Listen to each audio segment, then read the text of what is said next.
ओम श्री राम। हम लोग ना अचानक गांव चले गए थे पीलीभीत के लिए। तो फिर हम ना वहाँ से पूरनपुर पहुँच गए थे। और जो हमारा गांव है ना वो चंदिया हजरा है, तो वो पीलीभीत से फिर पूरनपुर। फिर हम ना बस में बैठे थे और बात कर रहे थे, और ये ना सुबह मॉर्निंग का टाइम था। और फिर ये ना एक पेट्रोल पंप पे लिखा था कि बिना हेलमेट के आप पेट्रोल नहीं भरवा सकते, पर यहाँ ना किसी ने भी हेलमेट नहीं पहना था। बिना हेलमेट के ही सब पेट्रोल भरवा रहे थे। और फिर ना हम वहाँ से निकल गए थे और चंदिया हजरा के लिए। और ये हम ना बस में बैठे थे, और ये ना बहुत घना जंगल है, और यहाँ ना शेर वेर सब रहते हैं। और ये आर पार आपको ना कुछ दिखेगा नहीं। और यहाँ ना बहुत ठंड थी। हमें तो पता था थोड़ा बहुत कि यहाँ ठंड होगी, हमारी इधर ठंड नहीं है, पर वहाँ ना बहुत ठंड थी। और ये ना जंगल के बीचों बीच में ना एक नदी है, और यहाँ ना शेर वेर सब रहते हैं, इसीलिए ना शीशा विशा सब बंद किए हुए थे। और यहाँ ना मेरा ससुराल भी है, और आप मायके भी बोल सकते हो, क्योंकि यहाँ मैंने बड़े बड़े ताऊ जी का घर है। और मेरा ससुराल भी है, मतलब मेरा हस्बैंड की पुश्तैनी ज़मीन और घर का जगह हिस्सा ना सब यहीं पे। तो मेरे चाचा ससुर ने फ़ोन किया था, तो हम इमरजेंसी के लिए निकल चुके थे यहाँ पे।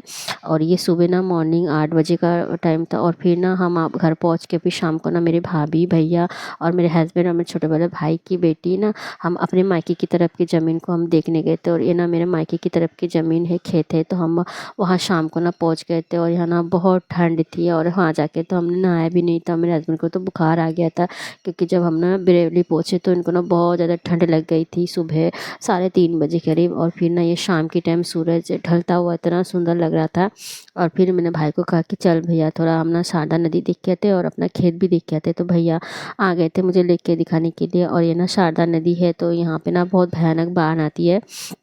तो यहाँ पे ना बांध बना हुआ है। तो मेरे हस्बैंड को ना मेरे भैया बता रहे थे कि ऐसे ऐसे बांध बनाया है, और यहाँ से फिर भी ना ये बांध टूट के ना गांव के अंदर पानी चले जाते। तो ये सब ना दिखा रहे थे भैया और बात कर रहे थे। और पानी ना अभी ना टकरा के ना आगे की तरफ खिसक गए, तो दिखना। और मेरे भाभी ना थक गई थी, तो वहाँ बैठ गई थी वहाँ पे। और वो मेरे छोटे वाले भाई की बेटी भी है साथ में। और मेरे भाभी और मेरे हस्बैंड ना बाइक से चले गए थे, फिर भी ना वो थक गई थी। और मैं और मेरे भैया ना हम पैदल ही गए थे ज़मीन। और फिर ये ना हम वीडियो शूट कर रहे थे। और मेरे छोटे वाले जो बेटी भाई की बेटी है ना, तो मैं उससे बात कर रही थी कि तुम कहाँ हो, तुम तो मुझे दिख ही नहीं रहे हो, और बातचीत करो। और यहाँ इतनी ठंड थी कि ना हम जैकेट उतार ही नहीं पाए, इतना ठंड थी वहाँ पे। और फिर ये ना हम भाभी भैया और मेरे हस्बैंड और हमारी बिटिया है ना, जो हम लोग बातचीत कर रहे थे। और फिर ना शाम को ना फिर हम लोग चले गए थे एक शादी में, गाँव की शादी में। और गाँव की शादी ना ऐसी होती है, और आगे आगे मेरे भाभी और हमारी बहू और हमारी बिटिया लोग चल रहे थे।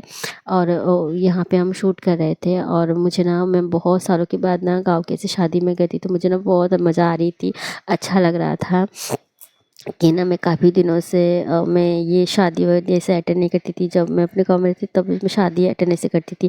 और फिर ना ये मेरी भाभी है, मेरी बड़ी भाभी है, कि इन्होंने ही मेरे शादी तय किया था, इन्होंने मेरे हस्बैंड को पसंद किया था।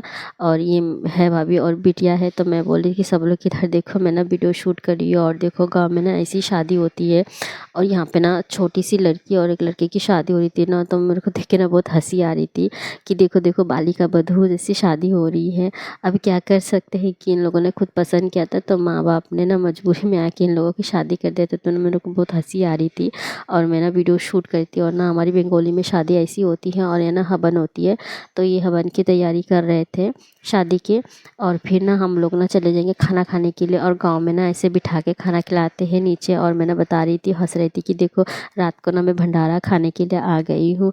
और मैं ना अपने ससुराल वाला घर ना मैं नेक्स्ट वीडियो में आपको दिखाऊंगी। अगर मेरा वीडियो अच्छा लगे तो लाइक शेयर कमेंट